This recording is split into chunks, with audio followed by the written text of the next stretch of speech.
இப்போ பெர்சன்டேஜில் ஒரு சம் பார்க்கலாம். 450 28%, அதுமாதிரி 280 45%. இதை கூட்டினா என்ன பண்ண கேட்டிருக்காங்க.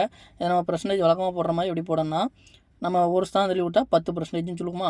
அதேமாதிரி பாருங்கள் 28%. அப்போ ஒரு ஸ்தானம் தள்ளி வச்சா 10%. 45ங்கிறது 10%. அடுத்து இன்னொரு 45, இன்னொரு 10%. அப்போ இது வந்து 90 20% ஆயிடுச்சு.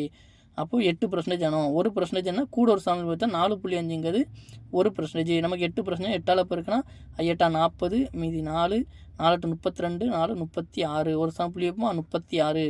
36ங்கிறது 8%. அப்போ 28% தான் 6, 126ங்கிறது 28%. இப்படியும் கண்டுபிடிக்கலாம். இல்லை எனக்கு புள்ளியில் வருது பெருக்க முடியலை அப்படின்னாலும் இதுக்கு இன்னொரு வழி இருக்குது.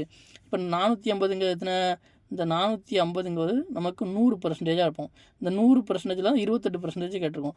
நமக்கு தேவை 28%. அப்போது இந்த இங்கோடி நான் 100%, 28% எப்படி ஆக்கலாம்.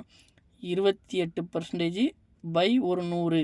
28/100ஆல் இந்த சைடு பெருக்கி விட்டுடலாமா. அதே மாதிரி இந்த சைடும் 28/100ஆல் பெருக்கணும். அதே இந்த 450 அப்படி இருக்குது, இந்த 100 அப்படியே இருக்குது.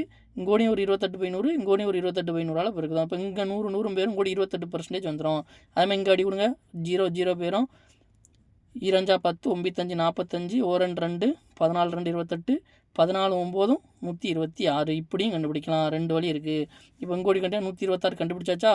அதுக்கப்புறம் ப்ளஸ் 45%, 280 45%, 10%ங்கிறது 28.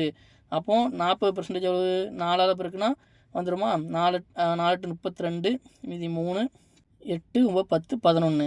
5% 28ல் பாதி. ஏன்னா 28ங்க 10%, 28ல் பாதி 5%. அப்போ 14. 6 2 126. 126 126 எத்தனை, 252 ஆன்சர்.